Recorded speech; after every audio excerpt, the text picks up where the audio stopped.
இந்த ஆராதனை பார்த்து கொண்டிருக்கும் அனைவரையும் இயேசுவின் இனிய நாமத்தினால் வரவேற்கிறேன். இந்த பாடல் ஆராதனைக்கு முன்னால் பாஸ்டர் மகாதேவன் அவர்கள் நமக்கு ஜெபத்தில் வழி நடத்துவார்கள். நாம் ஜெபம் செய்வோம். கண்களை மூடி இந்த நாளின் காலை நேரத்தில் நம்ம ஆண்டவருக்கு ஒப்பு கொடுத்து ஜெபம் செய்வோமாக. எங்களை அதிகமாக நேசிக்கிற அன்பின் ஆண்டவரே, இந்த மனமகிழ்ச்சியின் நாளுக்காக, பரிசுத்தமான நாளுக்காக நன்றி செலுத்திக் கொள்கிறேன் தகப்பனே.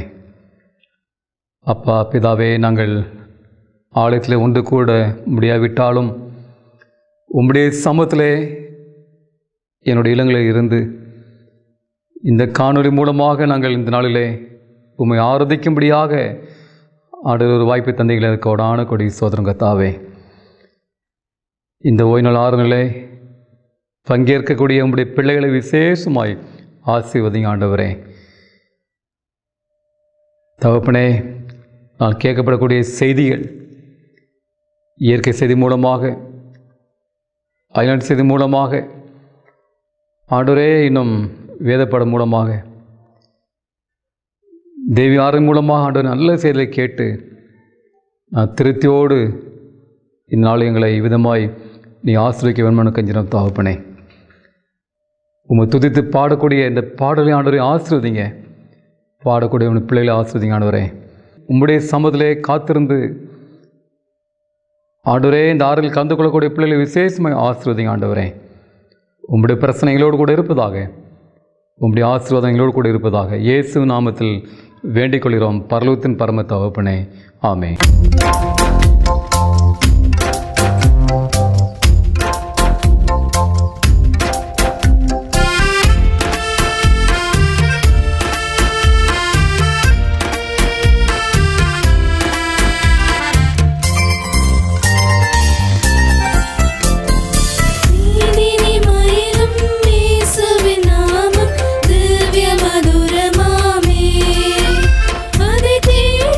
நாடி ஓடி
துதித்து பாடிட பாத்திரமே துங்கவனே சுவின் நாமமதே. துதித்து பாடிட பாத்திரமே துங்கவனே சுவின் நாமமதே. துதிகளின் மத்தியில் வாசம் செய்யும் தூயனை நேயமாய் சோஸ்தரிப்போமே. அற்புதமே அவன் நடத்துதலே, ஆனந்தமே பரமானந்தமே, நன்றியால் உள்ளமே மிக பொங்கிடுதே. நாம் அல்லேலூயா துதி சாற்றிடுவோம், நன்றியால் உள்ளமே மிக பொங்கிடுதே. நாம் அல்லேலூயா துதி சாற்றிடுவோம்.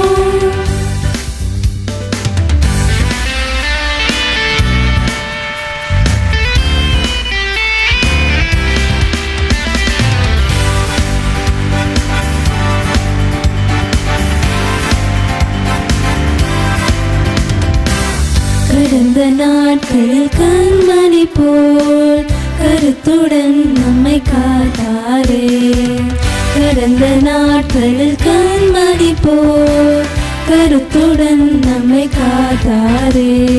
கர்த்தரையே நம்பி ஜீவித்திட கிருபையும் மீததால் சோஸ்தரிப்போமே. அற்புதமே அவன் நடத்துதலே, ஆனந்தமே பரமானந்தமே, நன்றியால் உள்ளமே மிக பொங்கிடுதே. நாம் அல்லேலூயா துதி சாற்றிடுவோம், நன்றியால் உள்ளமே மிக பொங்கிடுதே. நாம் அல்லேலூயா துதி சாற்றிடுவோம்.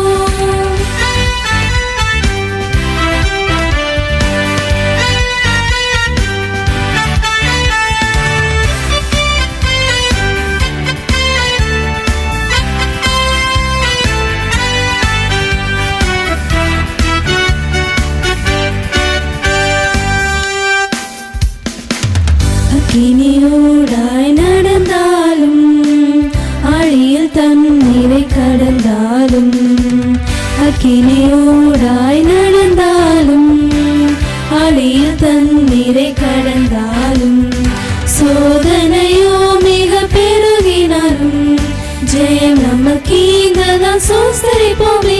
அற்புதமே அவன் நடத்துதலே, ஆனந்தமே பரமானந்தமே, நன்றியால் உள்ளமே மிக பொங்கிடுதே. நாம் அல்லேலூயா துதி சாற்றிடுவோம், நன்றியால் உள்ளமே மிக பொங்கிடுதே. நாம் அல்லேலூயா துதி சாற்றிடுவோம்.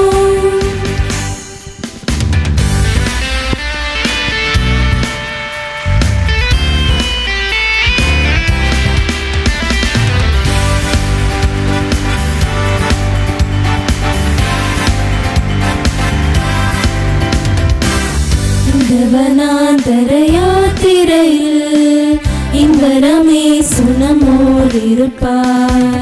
இந்த வனாந்தர யாத்திரையில் இன்பரமே சுனமோடிருப்பார். போகையிலும் நம் வருகையிலும் புகலிடமானதா சோஸ்தரிப்போமே. அற்புதமே அவன் நடத்துதலே, ஆனந்தமே பரமானந்தமே, நன்றியால் உள்ளமே மிக பொங்கிடுதே. நாம் அல்லேலூயா துதி சாற்றிடுவோம், நன்றியால் உள்ளமே மிக பொங்கிடுதே. நாம் அல்லேலூயா துதி சாற்றிடுவோம்.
ஜீவன் தந்தீரே. தாயின் கருவில் உருவாகும் முன்னே பேர் சொல்லி அழைத்தவர் நீரே. தாயினும் மேலாக அன்பு வைத்து நீர் எனக்காக ஜீவன் தந்தீரே. என் நாட்கள் முடியும் வரை, என் ஜீவன் பிரியும் வரை, என் சுவாசம் ஒழியும் வரை உம்மையே ஆராதிப்பேன், உம்மையே ஆராதிப்பேன்.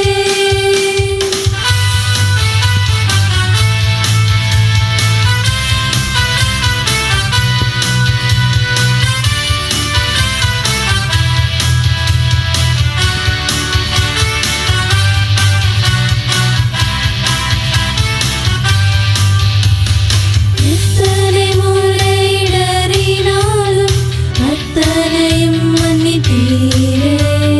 நன்மையும் கிருபையும் தொடர செய்து என்னை மீண்டும் மறக்க வைத்தீரே. என் நாட்கள் முடியும் வரை, என் ஜீவன் பிரியும் வரை, என் சுவாசம் ஒழியும் வரை உம்மையே ஆராதிப்பேன், உம்மையே ஆராதிப்பேன். என் நாட்கள் முடியும் வரை, என் ஜீவன் பிரியும் வரை, என் சுவாசம் ஒழியும் வரை உம்மையே ஆராதிப்பேன், உம்மையே ஆராதிப்பேன். ஊழிய அறிக்கையை மிஸ்டர் ஜாஃபர் அவர்கள் எடுத்துரைப்பார்கள். ஆண்டவருடைய பரிசுநாமத்திற்கு ஸ்தோத்திரம். இந்த பரிசுத்த ஓய்வு நாளுக்காக அனைவரையும் வாழ்த்துகிறேன். ஓய்வு நாள் வாழ்த்துகள். ஊழிய அறிக்கையை பற்றி நம்ம பேச போகிறோம். நார்வே நாட்டில் கிரேன்லி அப்படிங்கிற ஒருத்தரை பற்றி நம்ம பேச போகிறோம். அவருக்கு 55 வயசு ஆகுது. அவர் இயேசு கிறிஸ்து மேலே அதிகமான நம்பிக்கை கொண்டவர். அவர் ஊழியம் செய்யணுன்ட்டு ரொம்ப வாஞ்சியாக இருக்கிறாரு. ஆனால் அவரால் ஊழியம் செய்கிறதுக்கான வாய்ப்புகள் இல்லை. இருந்தாலும் ஆவியானுடைய ஏவியல் படி அவர் ஊழியம் செய்யணும் அப்படிங்கிற ஒரு வாஞ்சியோடு இருக்கிறாரு. அவர் பார்த்தீங்கன்னா பச்சை சட்டை அவருக்கு ரொம்ப பிடிக்கும். இந்த பச்சை சட்டையை போட்டுக்கிட்டு வெளியில் போய் எல்லாரையும் பார்க்கும்போது இந்த பச்சை சட்டையின் மூலமாக தான் அவர் ஆண்டவருடைய காரியத்தை பேசிகிட்டு இருக்கிறார். எப்படி பேசுகிறார் அப்படின்னா, அவர் போட்டிருக்க அந்த பச்சை சட்டை பாக்கெட்டில் வந்து அட்வென்டிஸ் ஏர்லைன்ஸ் அப்படின்னு எம்ப்ராய்டரியில் அதில் பேர் போட்டிருக்கு. இதை அவர் போட்டுட்டு ஒரு நாள் மெட்ரோ ரயிலில் ஏறும்போது அவருக்கு முன்னாடி ஒரு பெண் வர்றாங்க. பெண் வந்து உட்கார்றாங்க. அந்த பெண் என்ன செய்கிறாங்க, கிரேன்லியை பார்த்துக்கிட்டே இருக்கிறாங்க. அவருடைய பாக்கெட்டையும் பார்க்குறாங்க. அவங்க நினச்சிருக்கலாம், அட்வென்டிஸ் ஏர்லைன்ஸ்னு ஒன்று இல்லையே, இவர் இப்படி போட்டுட்ருக்கிறாரு அப்படின்ட்டு கொஞ்ச நேரம் யோசனை பண்ணிகிட்டே இருந்திருக்காங்க. கொஞ்ச நேரம் கழித்து கிரேன்லியை கேட்டிருக்காங்க, நீங்கள் இந்த ஏர்லைன்ஸில் வேலை பார்க்குறீங்களான்னு கேட்குறாரு. கிரேன் சொல்கிறாரு, ஆமாம், அங்கே தான் நான் வேலை பார்க்குறேன் அப்படின்னு சொல்கிறாரு. உடனே அந்த அம்மா கேட்குறாங்க, இந்த பிளேட்டு எங்கெல்லாம் பயணம் போகுதுன்னு கேட்குறாங்க. உடனே அவர் சொல்கிறாரு, ஒரே ஒரு நாட்டுக்கு மட்டும்தான் போகுது அப்படின்னு சொல்கிறாரு. சொல்லும்போது அந்த பெண்ணுக்கு ரொம்ப ஆச்சரியமாக இருக்கு. ஒரே ஒரு இடத்துக்கு மட்டும்தான் போகுது அப்படின்னா அது எந்த ஊராக இருக்கும் அப்படின்னு அது கேட்கணும் அப்படிங்கிற வாஞ்சியாக இருக்குது. இருந்தாலும் கேட்கல, அமைதியாக இருக்குது. கிரேன்லேயும் அமைதியாக இருக்கிறாரு. கொஞ்ச நேரம் கழித்து அந்த பெண்ணு கேட்குறாங்க, இதில் பயணம் செய்கிறதுக்கு கட்டணம் அதிகமாக இருக்குமான்னு கேட்குறாங்க. உடனே கிரேன் சொல்கிறாரு, இதில் பயணம் செய்கிறதுக்கு அனுமதி இலவச சீட்டு அப்படின்னு சொல்கிறாரு. இலவச சீட்டுன்னு சொன்னதும் இந்த அம்மாவுக்கு ரொம்ப ஆச்சரியமாக இருக்குது. உடம்பெல்லாம் கூட அவங்களுக்கு புல்லரிச்சு போச்சு. என்ன ஃப்ளைட்டில் பயணம் செய்கிறதுக்கு இலவச சீட்டுன்னு சொல்கிறாரு அப்படின்னு அவங்க மனசில் கூட நினச்சிருக்கலாம். உடனே அவங்க பயணம் செய்யணும்னு ரொம்ப ஆவலாக இருக்கிறாங்க. இன்னொன்று சொல்கிறாரு, சபை விமானம் ஓட்டி இயேசு கிறிஸ்து, அங்கே உள்ள விசுவாசிகள், சுவிசேஷ ஊழியர்கள் அப்படின்னு சொல்லிட்டு, நீங்கள் எந்த விமானத்தில் நீங்கள் பயணம் செய்ய போகிறீங்க அப்படின்னு ஒரு கேள்வியை கொடுக்குறார். என்ன கேள்வி அப்படின்னா, பண ஆசை, பொருளாசை, இப்படி மக்கள் வாழ்ந்துக்கிட்டு இருக்காங்க. இது ஒரு விமானம். கடவுள் இல்லை, நாத்திகம் பேசக்கூடியவங்க, இப்படி ஒரு விமானம் இருக்குது. நம்முடைய திருச்சபை ஒரு விமானம். இந்த திருச்சபைக்கு விமானம் ஓட்டி இயேசு கிறிஸ்து. இதில் நீங்கள் எந்த விமானத்தில் ஏற போகிறீங்க அப்படின்னு நம்ம கேள்வி கேட்குறாரு. நம்ம எந்த விமானத்தில் ஏற போகிறோம் அப்படின்னு நாம் தான் யோசனை பண்ணணும். இதை கேட்டுக்கொண்டு இருப்பது தான் யோசனை பண்ணணும்.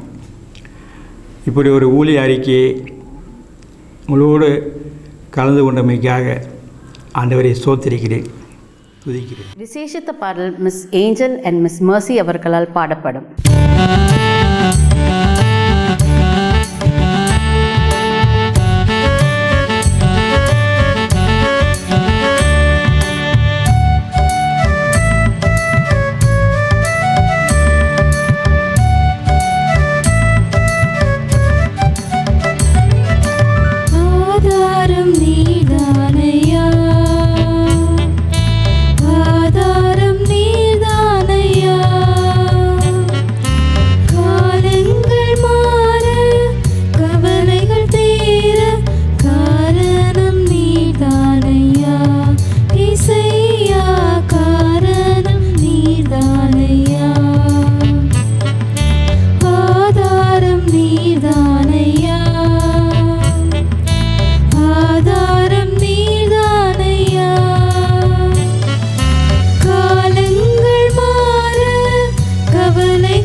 நிம்மதி இல்லை, அமைதி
பாடிடுவேன் என்னாலும் ஆதாரம் நீதானையா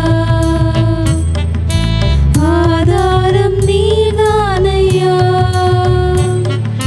காலங்கள் மாற கவலைகள் தீர காரணம் நீதானையா இசையா காரணம் நீதானையா ஆதாரம் நீதானையா ஆதாரம் நீதானையா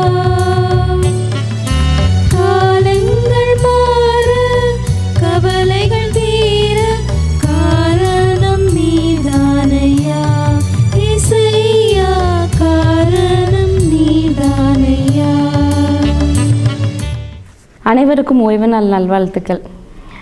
எல்லோரும் கொரோனா வைரஸோட தாக்கத்தினால எல்லோரும் உங்களே பத்திரமாக பாதுகாத்து கொண்டிருக்கிறீர்கள் என்று நான் நம்புகிறேன்.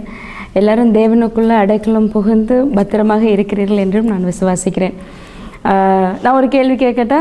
கடைசியாக எப்போ எல்லோரும் கை கழுவுனீங்க? ஓகே, சரி, எல்லோரும் கழுவி சுத்தமாக இருக்கிறீங்கன்னு நான் நினைக்கிறேன். இன்றைக்கி இயற்கை செய்தியில் நான் கடந்த நாட்கள் எல்லாமே அதாவது எந்த அளவுக்கு நம்மளோட இம்யூனிட்டியை பூஸ்ட் பண்ணிக்கணும் அப்படின்ற காரியங்களை குறித்து வருகிற ஒவ்வொரு வாரமும் நம்ம பார்த்துட்ருக்கோம். இன்றைக்கி அது கொஞ்சம் வித்தியாசமாக இருக்கட்டும். இயற்கையில் தேவன் படைத்த ஒரு விலங்கை குறித்து நான் இன்றைக்கி பேச இருக்கிறேன். இந்த விலங்கு நான் டைரெக்டாக சொல்ல விரும்பலை. நான் ஒரு சில கேள்விகள் கேட்குறேன், நீங்கள் கெஸ் பண்ணுங்கள். ஓகே, முதல் க்ளூ என்ன அப்படின்னா, இது ஒரு ஊரும் பிராணி. சரி, ஊரும் பிராணி அப்படின்னா எல்லாருக்கும் நம்மளுக்கு தெரிஞ்சது வயிற்றை வச்சு தானாக போகிறது. சில ஊரும் பிராணிகளுக்கு கால்கள் இருக்கும், சில ஊரும் பிராணிகளுக்கு கால்கள் இருக்காது. இதுக்கு கால்கள் உள்ள ஒரு ஊரும் பிராணி அப்படின்னு சொல்லலாம். அடுத்த க்ளூ என்ன அப்படின்னா, இது நிறைய வகைகள் இருக்குது. அதில் ஒரு சில வகைகள் கடல் வாழ் வகைகளாகவும் இருக்குது. சில வகைகள் அதாவது ஃப்ரெஷ் வாட்டர், அதாவது குளங்கள் இல்லை நீர்த்தேக்கங்களில் இருக்கும், நிலத்துலையும் இருக்கும். ஸோ கடல்லையும் வாழும், இந்த மாதிரி இருக்கும். அது ஒரு ரெண்டாவது க்ளூ. ஏதாவது கெஸ் பண்ண முடியுதா உங்களால்? மூன்றாவதாக என்ன அப்படின்னா, சில வகைகளுக்கு அதோட கால்கள் இறகுகள் மாதிரி பயன்படும். அதாவது கடல் வாலில் ஒருவேளை அந்த விலங்கு இருக்குது அப்படின்னா அதுக்கு அந்த ஃப்ளிப்பர்ஸாக, அதாவது நீந்துவதற்கு ஏற்றால் போல் அது பயன்படும். தரையில் வரும்போது நகர்ந்து கொள்வதற்கு அந்த கால்கள் பயன்படும். தரையில் வாழ்கிறதுக்கு கால்கள் போன்றவே இருக்கும். மற்றதுக்கு அது அந்த ஃப்ளிப்பர்ஸ் மாதிரி, அதாவது இறகுகள் போன்று அது காணப்படும். இப்போ ஏதாவது கெஸ் பண்ண முடியும்னு நினைக்கிறேன். ஆல்மோஸ்ட் ஒரு வேளை நீங்கள் சொல்லியிருந்தீங்க நினச்சிருந்தீங்கன்னா கரெக்டாக இருக்கலாம். கடைசியாக நான் சொல்கிறதுல நீங்கள் கண்டிப்பாக கண்டுபிடிக்கணும். இதுக்கு மேலே ஒரு பெட்டி காணப்படும். ஸோ இப்போ கண்டிப்பாக கண்டுபிடிச்சிருப்பீங்க. என்ன காரியம்? ஆமை குறித்து தான் நான் கூற போகிறேன். அதாவது ஆமையில் நிறைய வகைகள் இருக்குது. நானும் சரி கொஞ்சம் இருக்கும், ஏதாவது 1-2 பற்றி சொல்லலான்னு பார்த்தா கிட்டத்தட்ட 356 வகைகள் இருக்கிறது. ஸோ இந்த 356 வகைகளும் இப்போ ப்ரெசண்ட்டாக இருக்கிறது. இதுக்கு முன்னாடி நிறைய இருந்திருக்கு. நிறைய ஆமைகள் அழிந்தும் போய்விட்டது. ஸோ இப்போ இந்த ஆமைகள் ஒரு சில, அதாவது நான் இப்போ முதல்ல சொன்ன மாதிரி கடல்வாழ் ஆமைகள் இருக்கிறது, நிலத்தில் இருக்கும், நிலத்துலேயும் தண்ணீர்லையும் சேர்ந்து இருக்கிறதும் இருக்குது. இது ஒரு மெயின் காரணம் என்ன அப்படின்னா, அதாவது ஏன் நிலம் தேவைப்படுகிறது, எல்லா ஆமைகளும் தே ப்ரீத் ஏர், அதாவது தண்ணிக்குள்ளே மூச்சு விடுறதை விட வெளியில் அது மூச்சு விடுகிறது. ஸோ கண்டிப்பாக நிலத்துலேயும் அதால் இருக்க முடியும், கடல்லையும் அதால் இருக்க முடியும். மற்ற நீர் அதில் தேக்கங்கள்லையும் அதால் இருக்க முடியும். அதாவது இன்னும் ஒரு காரியம் என்ன அப்படின்னா, இது தன்னோட முட்டைகளை தண்ணீரில் விடாது.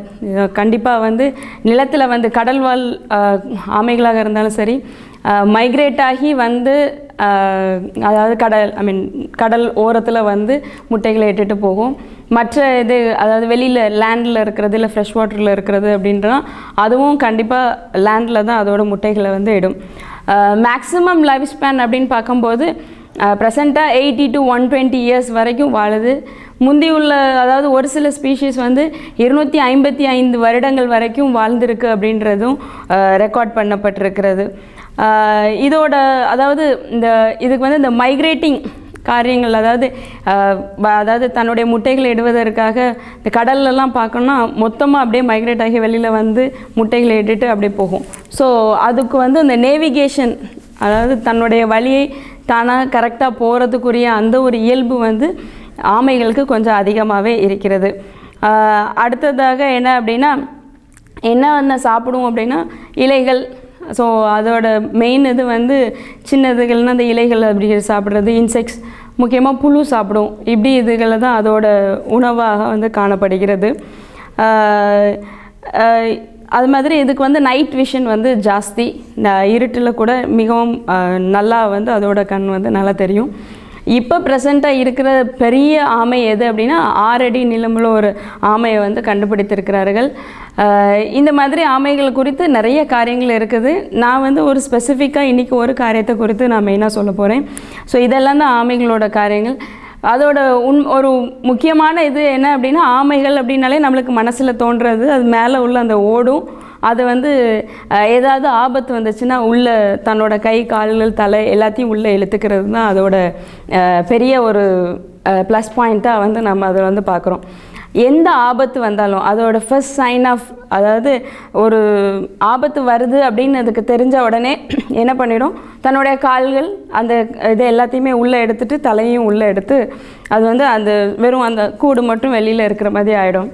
ஸோ இங்கே இந்த வீடியோ வந்து பார்த்துட்ருக்குறீங்க. இந்த வீடியோவில் வந்து ஒரு ரக்கூன் வந்து இந்த ஆமையை வந்து எப்படியாவது தாக்கணும்னு பார்க்குது. ஆனால் அதெல்லாம் முடியல, ஏன்னா வெறும் கூடு மட்டும் இருக்கிறனால அதோட போயிடுது. இது வந்து ஒரு பாக்ஸ் டர்ட்டில்.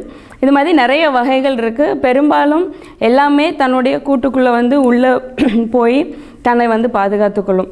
ஸோ நம்மளுக்கு வந்து அதாவது தேவனுடைய படைப்பு இது இல்லையா, எல்லா ஊரும் பிராணிகள் எல்லாத்தையுமே தேவன் தான் படைத்தார். அதை நாம் எல்லாருமே விசுவாசிக்கிறோம். அதிகாரம் 1:25 கூறினபடி இதுவும் ஒரு அருமையான ஒரு மிகவும் நேர்த்தியான ஒரு படைப்பாக தேவனுடைய படைப்பில் வந்து காணப்படுது. ஸோ இதுக்குரிய இந்த பண்பு, அதாவது வேறு நிறைய பண்புகள் எல்லாம் இருந்தாலும் இந்த பண்பு ஒன்று வந்து, அதாவது முதல்ல நம்ம பார்த்த மாதிரி நேவிகேஷன், அதாவது தன்னுடைய வழியை அது வந்து கரெக்டாக வந்து எங்கே போய் சேரணுமோ சரியாக செல்லும். அவங்களோட அந்த முட்டை இடுவதற்காக அவங்க வந்து மைக்ரேட் பண்ணும்போது. So that is a very big quality.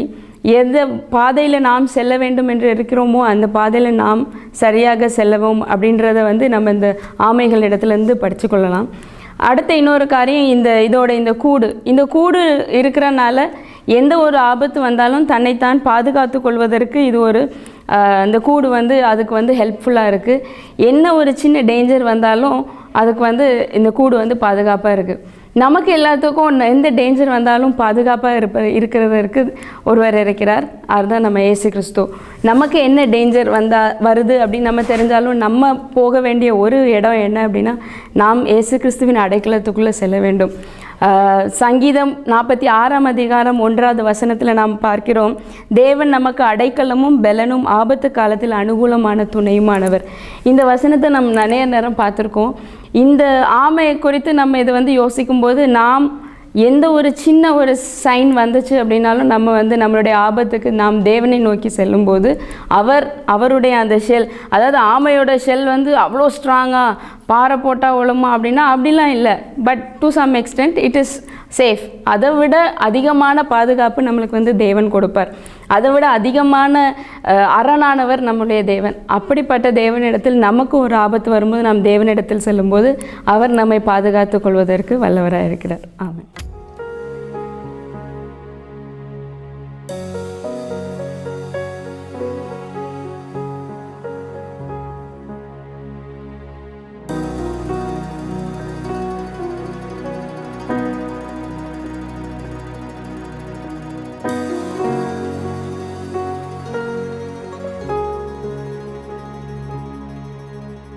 பள்ளத்தின் நடுவில் நான் நடந்தேன்,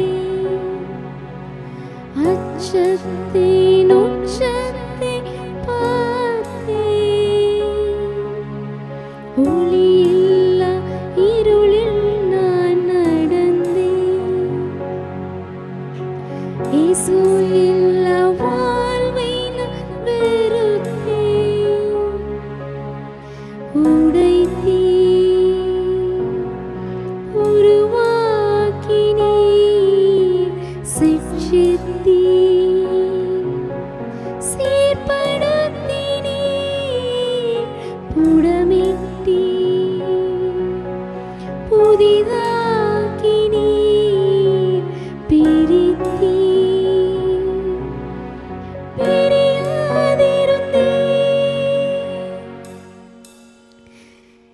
எனக்கு யாருண்டு கலங்கின நேரத்தில் உன் கரம் என்னை நடத்தியதே. எனக்கு யாருண்டு கலங்கின நேரத்தில் உன் கரம் என்னை நடத்தியதே.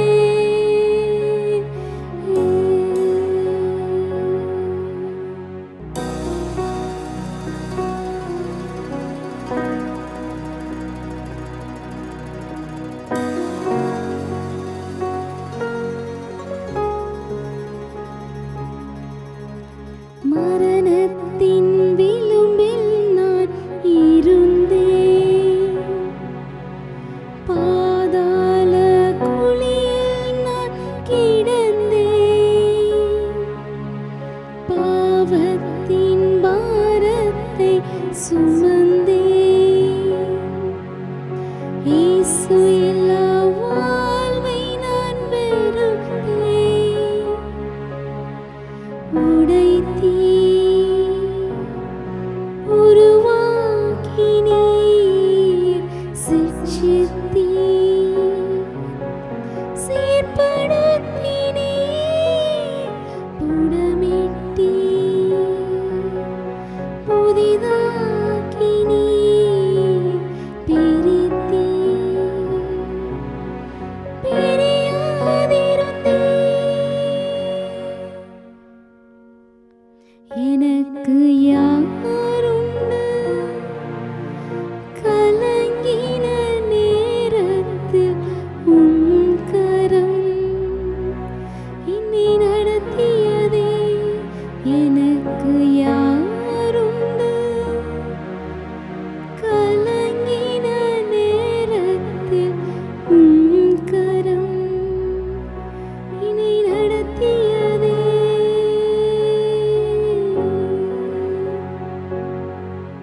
கர்த்தருடைய நாமம் நம் மத்தியிலே மகிமைப்படுவதாக. நல்ல வேத பாடங்களையும் இந்த ஓய்வு நாள் பள்ளி நிகழ்ச்சியை நாம் கேட்டறிந்தோம். இதில் பங்கேற்ற ஒரு பிள்ளைகளுக்கு இயேசு நாமத்தினாலே அன்போடு நான் நன்றியை தெரிவித்துக் கொள்கிறேன். நம் ஆண்டவருடைய மெல்லிய சத்தத்தை கேட்கக்கூடிய நேரம் இது. இந்த காணொலி மூலமாக கேட்கக்கூடிய அருமையான பிள்ளைகள் தேவனுடைய சம்பந்தத்தை பயபக்தியோடு நான் காத்திருப்போம். இந்த நாள் கேட்கக்கூடிய செய்தி நிச்சயமாக நம்முடைய வாழ்க்கையில் ஒரு மிகுந்த ஆசீர்வாதத்தை தரும். இந்த நாளுக்குரிய செய்தியை சுவிசேஷகர் இம்மானுவேல் ராஜ்சேகர் அவர்கள் நம்மோடு கூட பகிர்ந்து கொள்வார்கள். நாம் ஜெப சிந்தையோடு இந்த செய்தியை நாம் கேட்போமாக.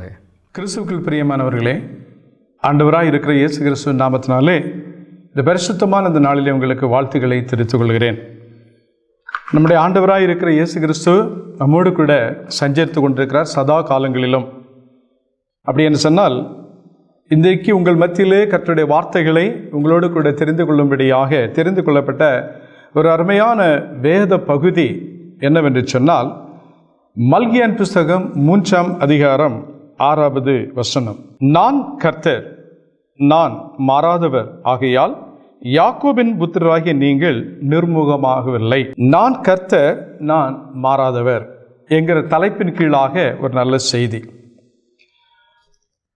நான் கர்த்தர், நான் மாறாதவர் என்கிற அந்த தலைப்பு அநேக நாட்களாக இந்த வேதத்துக்குரிய ஆராய்ச்சியான காரியங்களை ஒரு சில மணித்துளிகள் தியானம் செய்ய வேண்டும் என்று சொல்லி ஆண்டவரிடத்தில் நான் கேட்டபோது கர்த்தர் கொடுத்த இந்த அருமையான வாக்குத்தத்தம் வார்த்தை, நான் மாறாதவர், நான் கர்த்தர். எங்கே மாறாதவர், அவர் எந்த சூழ்நிலையிலே மாறினார் என்பதை குறித்து வேதத்தினுடைய சில சம்பவங்களை நான் கற்றுக்கொள்ளப் போகிறோம். எனக்கு ஒரு நண்பரை வெகு ஆண்டு காலமாக தெரியும். ஒரு சில ஆண்டுகள் கழித்து நான் அவரை சந்திக்கிறேன். அப்பொழுது அவரிடத்தில் கேட்டேன், இப்போ எப்படி இருக்கிறீங்க அப்படின்னு சொல்லி நான் கேட்டேன். நல்லா இருக்கிறேன் அப்படின்னு சொன்னார். என்ன ஒரு சில ஆண்டுகள் உங்களை நான் பார்க்க முடியவில்லை, நீங்கள் எங்கே இருந்தீங்க, எப்படி இருந்தீங்க அப்படின்னு சொல்லி கேட்கும்போது அவர் சொன்ன வார்த்தை, ஒரு சில ஆண்டுகள் என்னுடைய வாழ்க்கையிலே இருண்ட காலமாக இருந்தது என்று சொன்னார். அவர் இயேசு கிறிஸ்துவை அறியாத ஒரு நண்பர். அவர் சொன்ன வார்த்தை, ஒரு சில ஆண்டுகள் என்னுடைய வாழ்க்கையிலே இருண்ட காலமாக இருந்தது என்று சொன்னார். சரி, அப்படின்னா இப்போ இருண்ட காலம் உங்களுக்கு இப்போ எப்படி இருக்குன்னு நான் கேட்டேன். இப்போ அது எனக்கு வெளிச்சமாக இருக்குது அப்படின்னு சொன்னார். எப்படின்னு கேட்டேன்.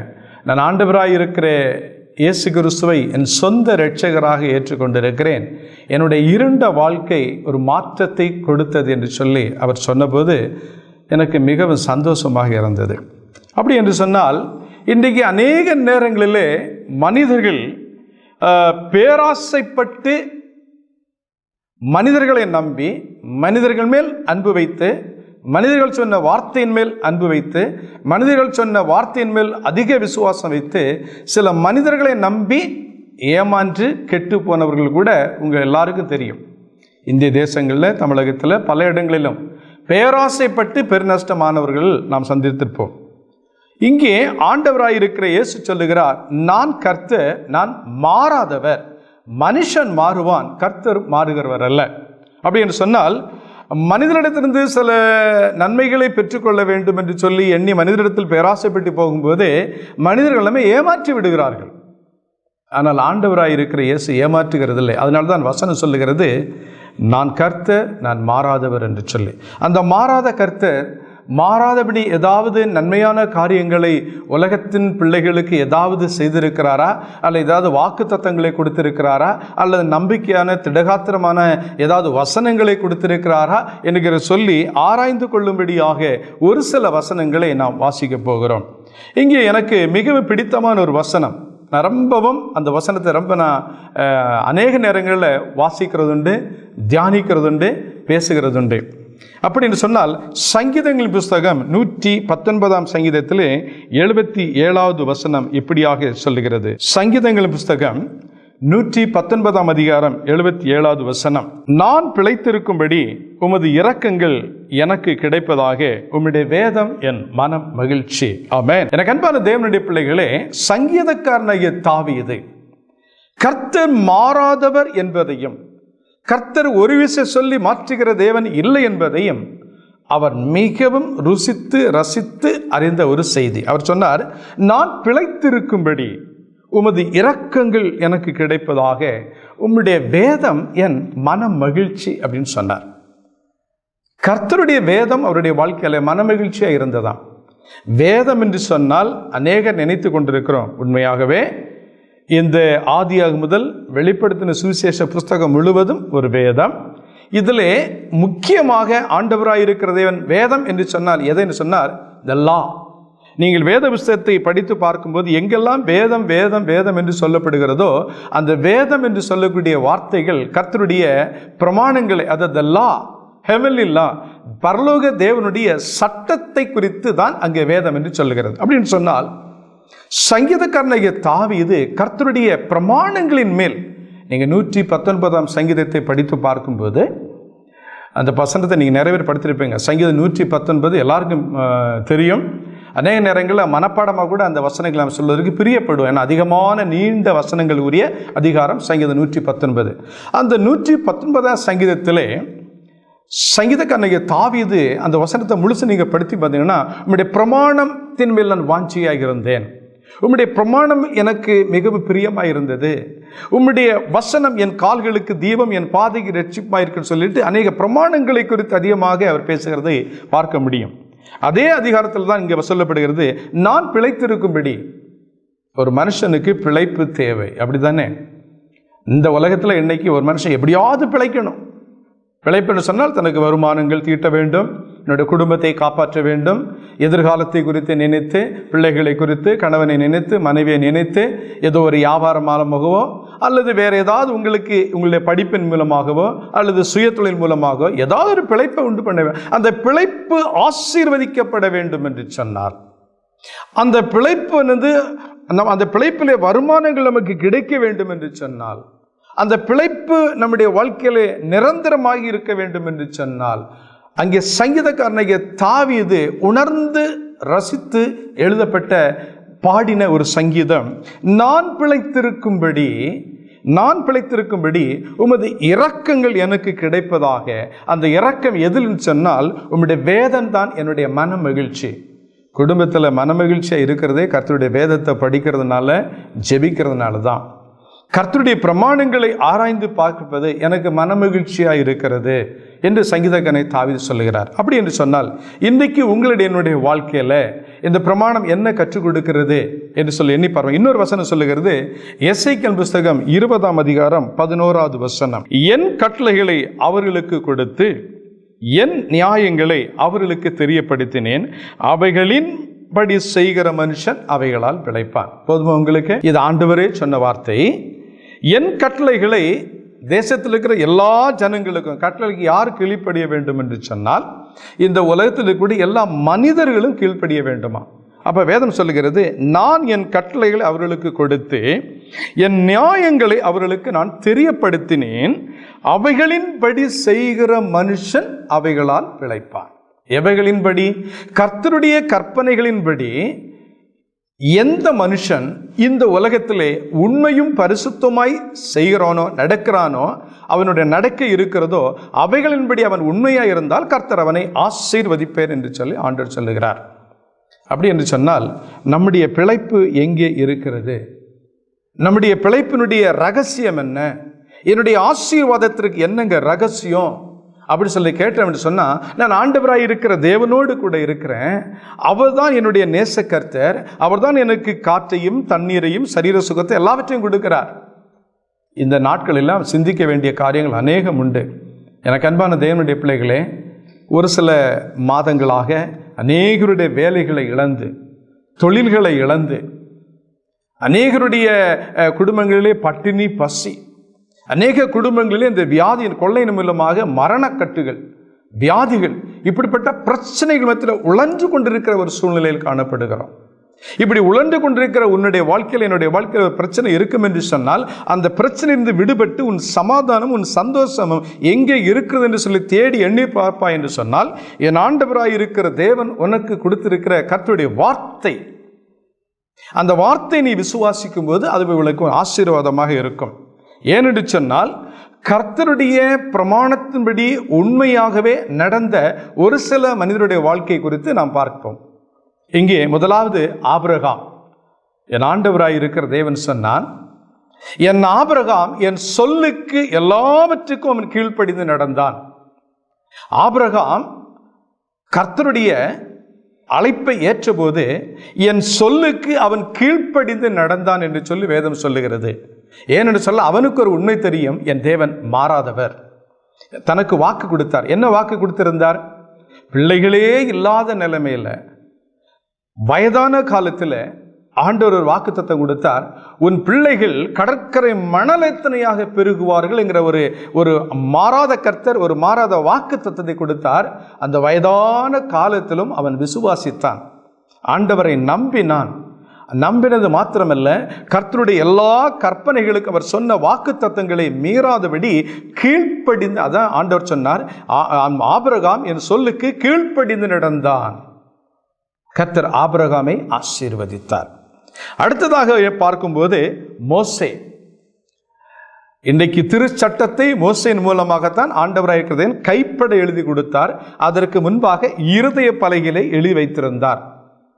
எனக்கு அன்பான தேவனுடைய பிள்ளைகளே, மோசே அந்த ஜனங்களை வழிநடத்தி வரும்போது அவன் ஒரு சிறிதளவு, கடுகளவு கூட அந்த இஸ்ரவேல் ஜனங்கள் தேவனுடைய கற்பனைகளை விட்டும் பிரமாணங்களை விட்டு மீறி நடக்கக்கூடாது என்று சொல்லி கண்ணும் கருத்துமாக போதித்து கொண்டிருந்தான். யோசித்து பார்ப்போம் என்று சொன்னால், அவர்களுக்கு ஏற்ற வேளையிலே ஆகாரம், தண்ணீர், சரீர சுகம் அனைத்தும் கொடுக்கப்பட்டது.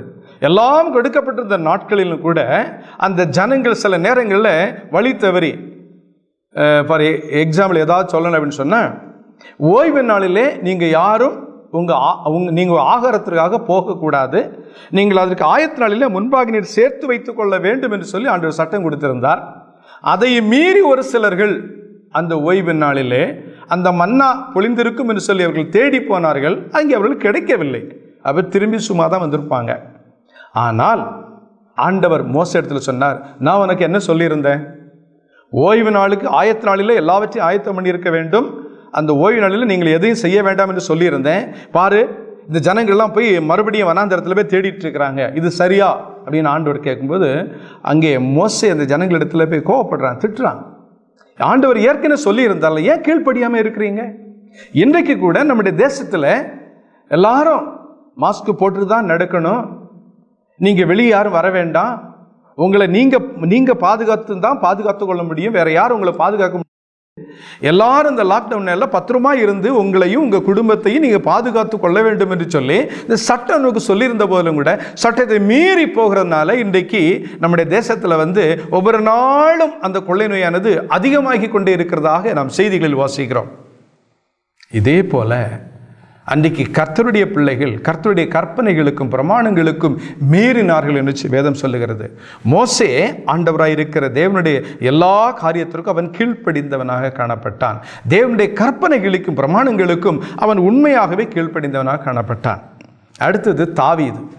அதைத்தான் உங்கள் மத்தியில் இந்த வசனத்தை நான் படிக்க ஆரம்பித்தேன். எனக்கு அன்பான தேவனுடைய பிள்ளைகளே, அடுத்ததாக தாவீது.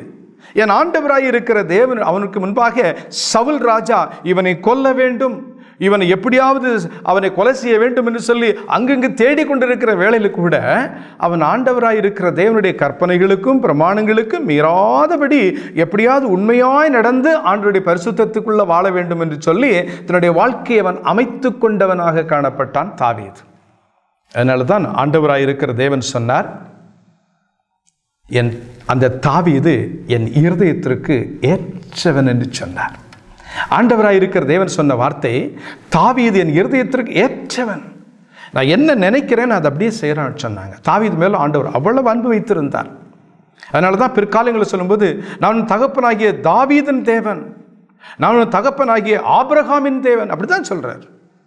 நம்மகிட்ட பேசும்போது உன் ஆதி தகப்பனாக இருக்கிற ஆபிரகாமின் தேவன் நான், உன் ஆதி தகப்பனாக இருக்கிற தாவீதின் தேவன் நான் சொல்றாரு. அப்போ அவங்கெல்லாம் அவ்வளவு உண்மையும் பரிசுத்தமாய் கர்த்தருடைய வார்த்தைக்கு கீழ்ப்படிந்து நடந்தார்களாம். அடுத்தது தானியேல்.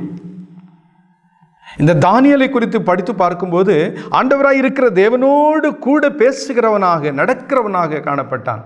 அதனால தான் அவருடைய நண்பர்களை அந்த அக்கினியிலிருந்து ஆண்டவர் காப்பாற்றினார். அநேக தரிசனங்களை இந்த உலகத்தில் அன்றிலிருந்து நேபுகாத் நேச்சர் அந்த பாபிலோன் தேசத்தினுடைய அந்த ராஜாவிலிருந்து இன்றைக்கு நடக்க போகிற கன்மலையாகிய கிறிஸ்துடைய அந்த ராஜ்யம் வரைக்கும் உள்ள ஒரு பெரிய தரிசனங்களை ஆண்டவராய் இருக்கிற தேவன் தானியேலுக்கு கொடுத்தார். ஒருவேளை கடவுளுக்கு சித்தம் இருந்தால் இவர் நாட்களை இதை குறித்து இன்னும் ஆழமாக நான் கற்றுக்கொள்ள முடியும். அப்படி என்று சொன்னால் அந்த தானியேல் ஆண்டவருடைய எல்லா வார்த்தைகளும் கீழ்ப்படிந்து நடந்தான். தானியேலோடு கூட கர்த்தர் இருந்தார். இங்கே ஒரு வசனம் சங்கீதக்காரனாகிய தாவீது சொல்லுகிறார். சங்கீதங்கள் புத்தகம் 119 அதிகாரத்தில் 165 வசனத்தை நான் உங்கள் மத்தியில் வாசிக்க விரும்புகிறேன். உம்முடைய வேதத்தை நேசிக்கிறவர்களுக்கு மிகுந்த சமாதானம் உண்டு, அவர்கள் இடறல் இல்லை. உம்முடைய வேதத்தை நேசிக்கிறவர்களுக்கு மிகுந்த சமாதானம் உண்டு. முதலாவது படித்தா, உம்முடைய வேதம் என் மனமகிழ்ச்சி, அவருடைய கற்பனைகள் நடக்கிறவர்களுக்கு பிழைப்பு உண்டாயிருக்கும், ஆசீர்வாதம் உண்டாயிருக்கும் சொன்னார். இங்கே சொல்லுகிறார், அருமையான அந்த வசனம் சொல்லுகிறது, உம்முடைய வேதத்தை நேசிக்கிறவர்களுக்கு மிகுந்த சமாதானம் உண்டாயிருக்கும். இன்னைக்கு சமாதானத்துக்காக ஓடிக்கொண்டிருக்கிறோம், சம்பாதிச்சுட்டே இருக்கிறோம், சேர்த்து கொண்டே இருக்கிறோம், ஓடிக்கொண்டே இருக்கிறோம். இன்றைக்கு எவ்வளவு 24 மணி நேரமும் தன் ஜீவனை நஷ்டப்படுத்தி அங்கே எதனால் நமக்கு அந்த பலவிதமான வியாதி சரீரத்தில், இன்னைக்கு லிவர் பிரச்சனை, இன்னைக்கு கிட்னி பிரச்சனை, இன்னைக்கு ஹார்ட் அட்டாக், இன்னைக்கு சுகர், இன்னைக்கு பலவிதமான இரத்த சம்பந்தமான இருதய சம்பந்தமான இப்படிப்பட்ட நோய்கள் வருவதற்கு காரணம் என்ன அப்படின்னு சொன்னால், அநேகர் இன்றைக்கு தேவன் கொடுத்த கற்பனைகளை மீறி, அதாவது பகல் முழுவதும் நீ வேலை செய், இரவில் நீ ரெஸ்ட் எடுக்கணும், நீ 6 நாளும் வேலை செய், 7ஆம் நாளைக்கும் தேவனாய் கர்த்தருடைய நாள், இப்படியெல்லாம் ஆண்டவர் கொடுத்திருக்கிறார். வேலை வேலைக்கு சாப்பிடு, வேலை வேலைக்கு தூங்கு, கிடைக்கிற வருமானம் போதும் என்கிற மனசாட்சியோடு உன் வீடு சமாதானமாக இருக்கும். ஆனால் நமக்கு போதவில்லை. நமக்கு சேர்க்கணும் சேர்க்கணும் சேர்க்கணும் சொல்லு ஓடி ஓடி உழைத்து சேர்த்து கொண்டிருக்க. வேதம் சொல்லுகிறது, மனுஷன் உலகம் முழுவதையும் ஆதாயப்படுத்தி கொண்டாலும் தன் ஜீவனை நஷ்டப்படுத்தினால் அவனுக்கு லாபம் என்ன? எனக்கு அன்பான தேவனுடைய பிள்ளைகளே, நாம் சற்று சிந்தித்து பார்க்க வேண்டும். ஆண்டவருடைய கற்பனைகள் இதன் மூலமாக நாம் மீறுகிறவர்களாக காணப்படுகிறோம். ஆகையால் இங்கே சங்கீதக்காரனாகிய தாவீது சொல்லுகிற வார்த்தை என்னவென்று சொன்னால், உம்முடைய வேதத்தை நேசிக்கிறவர்களுக்கு மிகுந்த சமாதானம் இருக்குமா. நிறைய சம்பாதிச்சிட்டோம், ராத்திரி தூங்கும்போது சமாதானத்தோட தூங்குகிறோம் இல்லையே. எத்தனை பேர் குடும்பத்தில் சமாதானம் இல்லை தெரியுமா? ஆனால் ஆண்டவராக இருக்கிற இயேசு என்ன சொன்ன தெரியுமா? வருத்தப்பட்டு பாரம் சுமக்கிறவர்களே, நீங்கள் எல்லாரும் என்னிடத்திற்கு வாருங்கள், நான் உங்களுக்கு இளைப்பாறுதலை தருவேன் என்று சொல்லி ஆண்டவர் சொன்னார். உங்களுக்கு சமாதானத்தை நான் கொடுப்பேன், என்னுடைய சமாதானத்தையே நான் உங்களுக்கு வைத்து போகிறேன் அப்படின்னு ஆண்டவர் சொன்னார். எத்தனை பேருடைய வீட்டில் அந்த சமாதானம் இருக்கு? ஒருவேளை கணவன் மனைவியாக இருக்கும்போது ஒரு சிறிய சமாதானத்தை பார்த்துருப்போம். ஆனால் பிள்ளைகள் பிறந்த பிறகு சம்பாதிக்கணும், சேர்க்கணும் அப்படின்னு நிறைய ஓடிக்கிட்டே இருக்கிறோம். எல்லாம் தேவைதான். ஆனால் நம்முடைய சரீரத்திற்கு அது மேலான கனத்தை நம்முடைய இருதயத்தில் நான் தூக்கிட்டு நடக்க ஆரம்பிக்கிறோம். அதனால தான் இன்னைக்கு பலவிதமான வியாதி, சரீரத்தில் இருக்கிற எல்லா பார்ட்ஸுக்கும் மருந்து சாப்பிட வேண்டிய நிலைமை. எலும்பு பிரச்சனை, நரம்பு பிரச்சனை, கண்ணில் பிரச்சனை, இருதயத்தில் வலி, இன்னைக்கு கிட்னி ப்ராப்ளம், இன்னைக்கு ஹார்ட் அட்டாக்கு, இன்னைக்கு பல பிரச்சனை வருவதற்கு காரணம் என்னன்னு சொன்னால், நமக்கு பத்தலை, எவ்வளவு இருந்தாலும் பத்தலை. ஆனால் ஆண்டவர் சொன்னார், என் கற்பனைகளுக்கு உண்மையாக நீ கீழ்ப்படி நடந்தால் உனக்கு சமாதானம் உண்டாயிருக்கும், உன் குடும்பத்தில் சந்தோஷம் உண்டாயிருக்கும் என்று சொல்லி என் ஆண்டவராக இருக்கிற தேவன் சொன்னார். ஆபிரகாம் அதை செய்தான். அவர் சந்தோஷமாக எல்லாவற்றிலும் ஆசீர்வாதத்தை பெற்றுக்கொண்டார். மோசே, தாவீது, தானியேல் இவங்க எல்லாரும் என் ஆண்டவராக இருக்கிற தேவனுக்கு முன்பாக உண்மையுள்ள பிள்ளைகளாக நடந்தார்கள். ஆனால் அந்த கற்பனை கடைபிடிக்கிறதுனால இருக்கக்கூடிய ஆசீர்வாதம் ஆண்டவர் சொன்னார். 1 யோவான் புஸ்தகத்தை நான் படித்து பார்க்கும்போது, என்னிடத்தில் அன்பாக இருந்தால் என் கற்பனைகளை கைக்கொள்ளுங்கள். நீங்கள் என்னிடத்தில் அன்பாக இருந்தால் என்னுடைய கற்பனைகளை கைக்கொள்ளுங்கள். என்னிடத்தில் அன்பாக இருந்தால் பணமாக கொண்டு கொடுங்கள், நான் உங்களை ஆசீர்வதிப்பேன் அப்படின்னு சொல்லலை. நீங்கள் கோட்டையை கட்டி கொடுங்கள், நான் உங்களை ஆசீர்வதிப்பேன்னு சொல்லலை. என்னிடத்தில் நீ அன்பாக இருந்தால் நான் உனக்கு எழுதி கொடுத்துருக்க கற்பனையை நீ கடைபிடிக்க வேண்டும். அதுதான் உனக்கு சமாதானம், அதுதான் உனக்கு பிழைப்பு, அதுதான் உனக்கு மனமகிழ்ச்சி. இந்த சந்தோஷத்தையும் இந்த மனமகிழ்ச்சியையும் இந்த பிழைப்பையும் விட்டு உலகத்தோடு கூட ஓட வேண்டும் என்று சொல்லி பார்க்கிறோமே. அதனால தான் அவ்வளோ கஷ்டம், அவ்வளோ பாரம், அவ்வளோ துன்பம் நம்முடைய வாழ்க்கையில் உழன்று கொண்டிருக்கிறவர்களாக காணப்படுகிறது. ஆகையால் எனக்கு அன்பான தேவனுடைய பிள்ளைகளே, அன்றைக்கு எகிப்திலே அந்த ஜனங்கள் ஏன் அடிமையாக இருக்க வேண்டும்? ஆண்டவருடைய கற்பனைகளுக்கும் ஆண்டவருடைய பிரமாணங்களுக்கும் அவர்களுக்கு கீழ்ப்படியாமல் போனதினால் அவர்களை ஆண்டவராக இருக்கிற தேவன் எகிப்திலே அடிமையாக வைத்தார். இஸ்ரவேல் ஜனங்கள் அங்கே எகிப்துக்கு போய் அந்த அடிமைத்தனத்தில் இருந்துட்டு அவர்களை மோசே அழைத்து கொண்டு வரும்போது கூட அந்த ஜனங்கள் ஆண்டவருக்கு உண்மையானவர்களாக இல்லை. அதனால தான் போய் சேர வேண்டிய அந்த இடத்துல அவங்க போய் சேரலை. இன்றைக்கு நீங்களும் நானும் கூட போய் சேர வேண்டிய அந்த பரலோக ராஜ்யத்திற்கு போக முடியாதபடி தடையாய் இருப்பது என்ன? எனக்கு அன்பான தேவனுடைய பிள்ளைகளே, ஆண்டவர் சொன்னார், ஓய்வு நாளை பரிசுத்தமாய் ஆசரிக்க நினைப்பாயாக. 6 நாள் நீ வேலை செய், 7ஆம் நாளும் உன் கர்த்தராகிற தேவனுடைய ஓய்வு நாள். அதில் நீ ஆனாலும் குமாரனாலும் குமாரத்தானும் வேலைக்காரனாலும் உன் டிரைவர் ஆனாலும் யாதொரு வேலையும் செய்ய வேண்டாம். சில நேரங்களில் நம்ம ரகசியமாக போய் கூட ஓய்வு நாளை மீறி நான் சம்பாதிக்க வேண்டும் என்று ஆசைப்படுகிறோம். எனக்கு அன்பான தேவனுடைய பிள்ளைகளே, ஒருவேளை மனிதனுக்கு முன்பாக மனிதன் தெரியாமல் ரகசியமாக நீ ஓடிக்கொண்டிருக்கலாம். ஆனால் ஆண்டவராயிருக்கிற தேவன் உன்னை பார்க்கிறவராக காணப்படுகிறார். எனக்கு அன்பான தேவனுடைய பிள்ளைகளே, இந்த ஓய்வு நாளுக்குள்ள இன்னைக்கு கூட அன்னைக்கு எகிப்தில் இருக்க ஜனங்கள் இருந்தது போல இன்றைக்கு ரகசிய பாவங்களை செய்து கொண்டிருக்கிறோம். அந்த நாளை மீறி வேதம் என்ன சொல்லுகிறது தெரியுமா? நான் படித்து பார்க்கும்போது யாத்திராகம புஸ்தகம் 31ஆம் அதிகாரம் 15ஆம் வசனத்தை நான் படிக்கிறேன். 6 நாளும் வேலை செய்யலாம், 7ஆம் நாளோ வேலை ஒளிந்திருக்கும் ஓய்வு நாள், அது கர்த்தருக்கு பரிசுத்தமானது. ஓய்வு நாளில் வேலை செய்கிறவன் எவனும் கொலை செய்யப்பட வேண்டும். ஆண்டவர் சொன்னது, ஓய்வு நாளில் வேலை செய்கிற எவனும் கொலை செய்ய வேண்டும். சில நேரங்களில் கர்த்தருடைய வார்த்தையை மீறி நாம் ஒரு 2000 ரூபாய், ஒரு 5000 ரூபாய், ஒரு 50,000 ரூபாய் கிடைக்குமே என்பதற்காக ஓடி போகிறோம். அந்த 50,000, அந்த 1,00,000, அந்த பணங்கள் கிடைக்க கிடைக்க உன்னுடைய வாழ்க்கையில் இருக்கிற ஐஸ்வர்யமும் சமாதானமும் ஆண்டவருடைய பிரசன்னமும் உன்னை விட்டு வெளியே போகிறது. அங்கே தரித்திரம், வேதனையும், நோவுகளும், துன்பங்களும் எல்லாமே உள்ளுக்குள்ளே வரும். வேதம் சொல்லுகிறது, ஓய்வு நாளில் வேலை செய்கிறவன் கொலை செய்யப்பட வேண்டும் அப்படின்னு சொன்னால், இப்பொழுது வந்திருக்கிற இந்த பிரச்சனை எல்லாம் கர்த்தருடைய வார்த்தைகளுக்கும் வசனங்களுக்கும் சட்டத்திட்டங்களுக்கும் இந்த உலகத்தில் உள்ள எல்லா மனிதர்களும் கீழ்ப்படியவில்லை. அதனால் வியாதி வருகிறது, கொள்ளை நோய்கள் வருகிறது. இந்த உலகத்தில் இன்னைக்கு இந்த கொள்ளை நோய்ங்கிற இந்த பிரச்சனை இருக்கக்கூடிய இந்த நேரத்தில் தேசத்தினுடைய அதிகாரிகள் அருமையான சட்டம் கொடுக்குறாங்க, வெளியே வராதுங்க, நீங்கள் முகக்கவசம் போட்டுக்கொள்ள வேண்டும், உங்களை நீங்களே பாதுகாத்துக் கொள்ளுங்கள் சொல்லும்போது நாம் அதை செய்யலை. அதனால நாளுக்கு நாள் இந்த வியாதி வந்த தேசத்தில் அதிகமாகிக் கொண்டிருக்கிறது, மரணங்களும் வருகிறது. எப்படி கர்த்தருடைய வார்த்தைகளை கீழ்ப்படியாமல் போன போது சாவுக்கு எதுவான காரியம் வந்ததோ, அதே போல இன்றைக்கு இந்த உலகத்தில் தேசத்தினுடைய சட்டங்களுக்கு கீழ்ப்படியாமல் போகும்போது உங்கள் வீட்டுக்கு சாவு தேடி வருகிறது.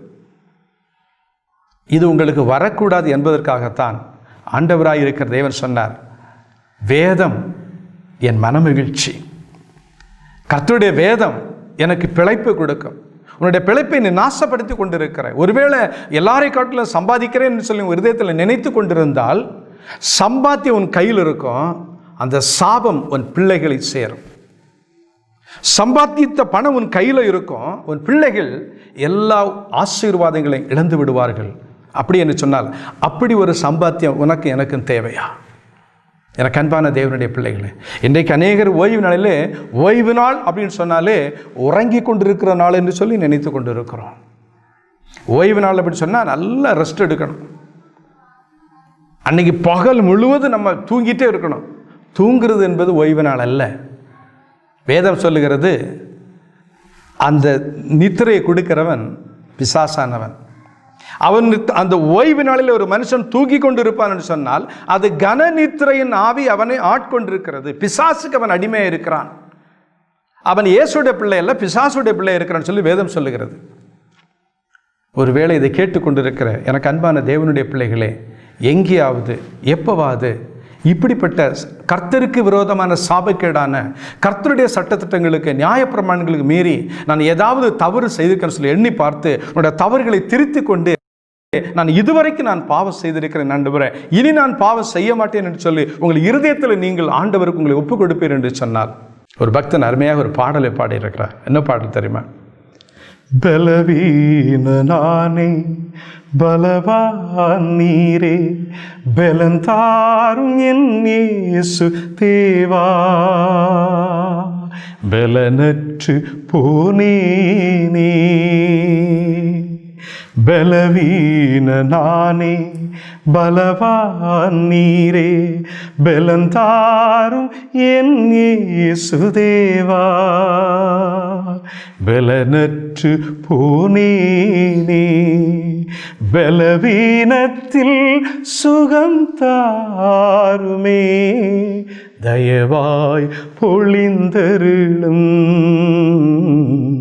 பலவீன நானே பலவான் நீரே, பலந்தாரும் என் இயேசு தேவா, பலனற்று போனேனே. ஞானத்தில் என்னை தகனமாய் தந்தேன், தானமாய் தன் ஜீவன் ஈந்தீர். என் பாவம் சுமந்தீர், இனி ஏன் சோகம்? என் பாவம் சுமந்தீர், இனி ஏன் சோகம்? தொலைந்தே போகட்டுமே இறைவா. பலவீன நானே பலவான் நீரே, பலந்தாரும் என் இயேசு தேவா, பலனற்று போனேனே. மாம்சமானது பலவீனம் உள்ளது, ஆவியோ உற்சாகம் உள்ளது. பலவீன மாம்சம் அநேக காரியங்களை தேடிக்கொண்டிருக்கிறது. ஆனால் உற்சாகமான ஆவியை இந்த சரீரத்தில் பெற்றுக்கொண்டு இதுவரைக்கும் நம்முடைய வாழ்க்கையிலே ஆண்டவராயிருக்கிற தேவனுக்கு கீழ்ப்படிதல் இல்லாமல் இருப்போம் என்று சொன்னால், இந்த செய்தியை கேட்பதன் மூலமாக ஆண்டவரே, ஆண்டவராயிருக்கிற தேவனிடத்தில் ஒருவன் வந்து ஒரு கேள்வி கேட்டான், நல்ல போதகரே, நான் நித்திய ஜீவனை பெற்றுக்கொள்வதற்கு எந்த நன்மையை செய்ய வேண்டும் என்று சொல்லுங்க. ஆண்டவர் சொன்னார், நீ கற்பனைக்கு கீழ்ப்படி. அவன் சொன்னான், நான் சிறு வயதிலிருந்தே கற்பனைக்கு கீழ்ப்படி நடிக்கிறேனே, இன்னும் என்னிடத்துல ஏதாவது குறை இருக்கான்னு சொல்லிட்டு ஆண்டவர் சொன்னார், இன்னும் உன்னிடத்துல ஒரு குறை இருக்கிறது. என் அன்பு தேவனுடைய பிள்ளைகளே, காலங்கள் மிகவும் கொடிய காலம். இன்னும் உங்களிடத்துல என்ன குறை இருக்கிறது? அந்த ஒரு குறையை நீங்கள் ஆண்டவரிடத்தில் நீங்கள் சொல்வீர்கள் சொன்னார். அந்த குறையை நீங்கள் விடுவீர்கள் சொன்ன, ஆண்டவரை இந்த குறையிலிருந்து, இந்த பாவத்திலிருந்து நான் விடுபட வேண்டும், என்ன செய்ய வேண்டும் என்று சொல்லி ஆண்டவரை வழி கேட்டால், என் ஆண்டவர் உனக்கு செவி கொடுக்க வல்லமை உள்ளவராக காணப்படுகிறார். அவர் உனக்கு செவி கொடுக்கிறவராக காணப்படுகிறார். ஒரு வசனம் சொல்லுகிறது, சங்கீத புஸ்தகம் 28ஆம் அதிகாரம் 7வது வசனத்தை நான் வாசிக்கிறேன். கர்த்தர் என் பலனும் என் கேடகமுமாயிருக்கிறார், என் இருதயம் அவரை நம்பி இருந்தது, நான் சகாயம் பெற்றேன், ஆகையால் என் இருதயம் களி கூறுகிறது, என் பாட்டினால் அவரை துதிப்பேன். ஆமென். வசனம் சொல்லுகிறது, கர்த்தர் என் பலனும் என் கேடகமாயிருக்கிறார். தாவீதுக்கு எப்பொழுது இருந்தார்? அவன் தேவனுடைய கற்பனைகளுக்கும் பிரமாணங்களுக்கும் கீழ்ப்படிந்து நடந்தபோது கர்த்தரை அவனுக்கு பலனை கொடுத்தார். அங்க சுகர் வரல, கொலஸ்ட்ரால் பிரச்சனை வரது கிடையாது, பிபி கிடையாது, கிட்னி ப்ராப்ளம் கிடையாது, முட்டு வலி கிடையாது, முதுகு வலி கிடையாது, நெஞ்சு வலி கிடையாது. தாவீதுக்கு எந்த வலியும் இல்லை. ஆனா இன்னைக்கு கடவுளுடைய சட்டத்திட்டங்களை பிரமாணங்களை மீறி நடக்கும்போது எல்லாம் உச்சம் தலையிலிருந்து உள்ளங்கால் வரைக்கும் ஏகப்பட்ட பிரச்சனை. இவைகளுக்கு காரணம் என்ன? சங்கீதக்காரன் சொன்னார், உம்முடைய வேதம் என் மனமகிழ்ச்சி. உங்க வீட்டில் அந்த மனமகிழ்ச்சி இருக்கா? உங்க வீட்டில் அந்த சந்தோஷம் இருக்கா? எனக்கு அன்பான தேவனுடைய பிள்ளைகளை, ஒருவேளை நீங்கள் இந்த ஆபத்திலிருந்து உங்களை காப்பாற்றுவதற்கு யாராவது இருக்கிறார்களா? சரி, நான் போராடி கொண்டிருக்கிறேன், நான் கஷ்டப்பட்டு கொண்டிருக்கிறேன், நான் மரண படுக்கையில் இருந்து கொண்டிருக்கிறேன், நான் இந்த உலகத்தை ஜெயிக்க என்னால் முடியவில்லை, நான் வேலை செய்கிறேன், எனக்கு வருமானம் இல்லை, நான் 24 மணி நேரம் வேலை செய்ய ஆசைப்படுகிறேன், நினைத்து கொண்டு இருக்கிறேன், எனக்கு கொடுக்கப்பட்ட நேரத்தில் எப்படியாவது சம்பாதிக்கணும்னு ஆசைப்பட்டு கொண்டிருக்கிறேன், ஆனால் முடியல, எனக்கு பலன் இல்லை, எனக்கு சக்தி இல்லை, என் வியாபாரத்தில் தடையாக இருக்கிறது, என் வியாபாரத்தில் அதிக வருமானங்கள் கிடைக்கல, நான் ஓய்வு நாளை நான் மீறாதபடி இருக்க கர்த்தர் எனக்கு ஏதாவது செய்வாரா, உதவி செய்வாரா என்று சொல்லி எண்ணி பார்க்கும்போது என் ஆண்டவராக இருக்கிற தேவன் எனக்கு வாக்கு கொடுக்கிறார். என்ன வார்த்தை என்று சொன்னால், யாத்திரையாகமம் 14ஆம் அதிகாரம் 14வது வசனத்தை நான் படித்து பார்க்கும்போது, யாத்திரையாகம புஸ்தகத்திலே என் ஆண்டவராக இருக்கிற தேவன் சொல்லுகிற ஒரு வசனத்தை நான் உங்கள் மத்தியிலே வாசிக்க விரும்புகிறேன். யாத்திரையாகமம் 14ஆம் அதிகாரம் 14வது வசனத்தை நான் வாசிக்கிறேன். கர்த்தர் உங்களுக்காக யுத்தம் பண்ணுவார், நீங்கள் சும்மா இருப்பீங்க. இந்த வசனம் எனக்கு ரொம்ப பிடிச்சிருக்கு. கர்த்தர், என் அன்பு தேவனுடைய பிள்ளைகளே, கர்த்தர் உங்களுக்காக வியாபாரத்திலே யுத்தம் பண்ணுவார், உங்க தொழிலே உங்க எதிராளியை அவர் துரத்துவார், உங்க சரீரத்தில் இருக்கக்கூடிய வியாதிகளை அவர் துரத்துவார், உங்கள் கட்டுகளை அவர் உடைத்து போடுவார், உங்களுக்கு சமாதானத்தை கொடுப்பார். வேதம் சொல்லுகிறது, அனுபவித்த யாத்திராகம மோசே எழுதுகிற புஸ்தகத்தில் அங்கே சொல்லப்படுகிறது, கர்த்தர் உங்களுக்காக யுத்தம் பண்ணுவார், நீங்க சும்மா இருப்பீங்க. போதாதா? உங்களை எதிராளியாகிற பிசாசானவன், உங்களை பலவீனப்படுத்துகிற பிசாசானவன், ஒருவேளை நான் அந்த நாளிலே பரிசுத்தமாக இருக்க வேண்டும் என்று ஆசைப்படுகிறேன், என்னுடைய வருமானம் எப்படி என்று சொன்னால், அது அடுத்த நாளிலே, அந்த மாதத்திலே, அந்த வாரத்திலே கர்த்தர் உனக்கு இரட்டத்தனையான ஆசீர்வாதத்தை கொடுப்பார். நீ விசுவாசிக்க வேண்டும். ஆபிரகாம் விசுவாசித்தான், அது அவனுக்கு நீதியாக எண்ணப்பட்டது. மோசே கர்த்தரை விசுவாசித்து நம்பி வந்தான், கர்த்தர் அவனை உயர்த்தினார்.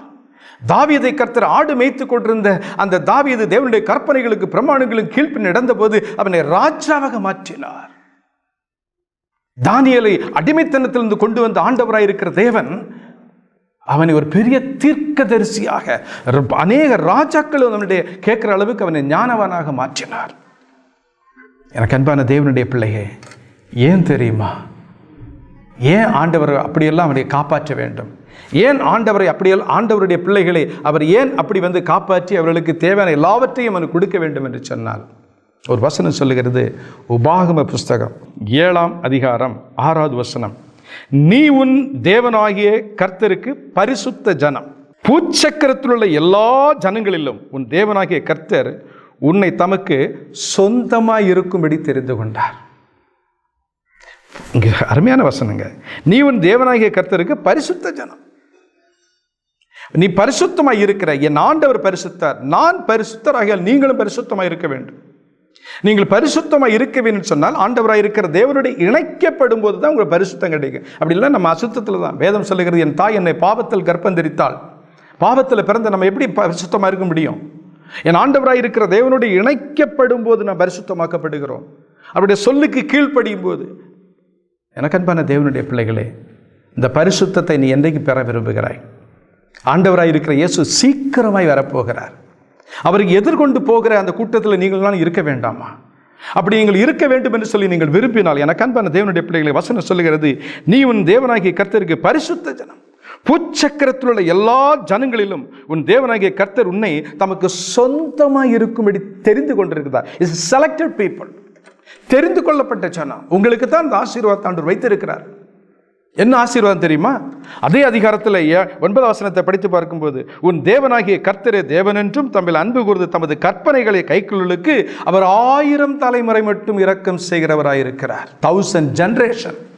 நீ கஷ்டப்பட்டு ஓய்வு நாளை மீறி சேர்க்கிற பணம் உன்னுடைய குடும்பத்துக்கு கூட போதாது. ஆனால் ஆண்டவர் சொல்லுகிற வாக்கு மாறாத தேவன் சொல்லுகிற வாக்கு தத்துவம் என்ன தெரியுமா? 1000 தலைமுறைக்கு நான் குடும்பத்தை ஆசீர்வதிப்பேன். எப்பொழுது என்று சொன்னால், நீ என்னுடைய பிரமாணங்களுக்கும் கற்பனைகளுக்கும் கீழ்ப்படியும் போது என்று சொல்லி ஆண்டவர் சொன்னார். எனக்கு அன்பான தேவனுடைய பிள்ளைகளே, ஏசாயின் புஸ்தகம் 25ஆம் அதிகாரத்திலே 8வது வசனத்தை கடைசியாக நான் வாசிக்க விரும்புகிறேன். அவர் மரணத்தை ஜெயமாக விழுங்குவார். கர்த்தராகிய தேவன் எல்லா முகங்களில் இருக்கிற கண்ணீரை துடைத்து தமது ஜனத்தின் நிந்தையை பூமியில் இராதபடிக்கு முற்றிலும் நீக்கி விடுவார். கர்த்தரே இதை சொன்னார், வேற யாரும் சொல்லல. அவர் மரணத்தை ஜெயமாக விழுங்குவார். கர்த்தராகிய தேவன் எல்லா முகங்களில் இருக்கிற கண்ணீரை அவர் துடைத்து உன் ஜனத்தின் நிந்தையை பூமியில் இராதபடிக்கு. இப்பொழுது நிந்தை இருந்து கொண்டிருக்கிறது. அந்த நிந்தை உன் குடும்பத்தில், உன் வீட்டில், உன் சகோதரத்தில், உன் பிள்ளைகள் மத்தியில், கணவனுக்கு மனைவிக்கு வராதபடி உன் நிந்தை உன்னிடத்தில் நீக்கி விடுவார். கர்த்தரே இதை சொன்னார். வேற யாரும் சொல்ல, கர்த்தரே இதை சொன்னார். நீங்கள் விசுவாசிக்கணும். எனக்கு அன்பான தேவனுடைய பிள்ளைகளே, அவர் வாக்கு மாறாதவர். என்ன தலைப்பில் பார்த்தோம்? அவர் வாக்கு மாறாத தேவன். ஆபிரகாமுக்கு சொன்ன வார்த்தையை அவர் மாற்றி பேசல, ஆசீர்வாதமாய் செய்தார். உன் சந்ததியை நான் ஆசீர்வதிப்பேன், கடற்கரை மணலத்தை ஆசீர்வதிப்பேன் செய்தார். வாக்கு மாறாதவர், ஆசீர்வதித்தார். மோசைக்கு சொன்னார், மோசைக்கு சொன்ன காரியங்களை கர்த்தர் செய்தார். மோசையோடு கூட இருந்தது போல நான் யோசுவா இருக்கிற உன்னோடும் கூட இருப்பேன். என்னுடைய கேள்வி, மோசையோடு கூட தான் இருப்பீங்களா ஆண்டவரே? யோசுவாவோடு கூட மட்டும்தான் இருப்பீங்களா? ஏன் எங்க கூட இருக்க மாட்டீங்களா? இந்த செய்தியை கேட்டுக்கொண்டிருக்கிற இந்த பிள்ளைகள் கூட இருக்க மாட்டீங்க? எல்லாரும் கூட இன்றைக்கு வரைக்கும் இருக்கிறார். அவர் தாவீதோடு கூட இருந்தார். ஆடு மேய்த்து கொண்டிருக்கிற போது அவனோடு கூட இருந்தார். அதனால தான் கோலியாத்தை வீழ்த்தும்படியாக கர்த்தர் பலத்தை கொடுத்தார். அவர் சிறைச்சாலையில் இருந்த அந்த தானியேலுடைய நண்பர்களோடு கூட இருந்தார். எனக்கு அன்பான தேவனுடைய பிள்ளைகளே, அவர் மரணத்தை ஜெயமாக விழுங்கின தேவன். அவர் மரணத்திற்கு தேவன் அல்ல, அவர் ஜீவன் உள்ளோருக்கு தேவன். அவர் மரித்தவர்களுக்கு தேவன் அல்ல, அவர் உண்மை உள்ளது. வாக்கு மாறாத அவர் சொல்லுகிறார், நான் கர்த்தர், நான் மாறாதவர். இந்த ஒரு வார்த்தை உனக்கு போதுமே. அந்த மாறாத தேவன் எனக்கு என்ன செய்திருக்கிறார்? நீ அவருடைய கற்பனைகளுக்கு, அவருடைய பிரமாணங்களுக்கு கீழ்ப்படி நட. உனக்கு வியாதி வராது, உனக்கு பட்டினி வராது, உனக்கு சாவு வராது. இந்த உலகத்தில் நீண்ட ஆயுசோடு நீ இருப்பாய். எனக்கு அன்பான தேவனுடைய பிள்ளைகளே, கர்த்தர் சொல்லிய வார்த்தைகளை கேட்டு கீழ்ப்படி நடப்பாய் என்று சொன்னால் உன்னுடைய தரித்திரம் நீங்கி உன்னை ஆசீர்வதித்து, சங்கீதக்காரனுக்கு தாவி சொன்னார், உன்னுடைய வேதம் என் மன மகிழ்ச்சி. வேதம் என்னன்னு சொன்னால், ஆங்கில வேத புஸ்தகம் நீங்கள் படித்து பார்த்தீங்கன்னா, வேதம் என்று சொன்னால் த லா. வேதம் என்று சொல்லி எங்கெல்லாம் இருக்குதோ அங்கெல்லாம் சொல்லப்படுகிறது லா. கர்த்தருடைய லா, பிரமாணங்களுக்கு நீ கீழ்ப்படி நடப்பா என்று சொன்னால் கர்த்தர் என்னை ஆசீர்வதிப்பார். ஜெபம் செய்வோமா? எங்களை நேசிக்கிற நல்ல ஆண்டவரே, நம்முடைய திருப்பாதத்தை நம்பி வந்திருக்கிறோம். ஆண்டவரே, நீர் மாறாதவர். ஆண்டவரே, மாறாத பிரமாணத்தை கையில் வைத்திருக்கிறீர்.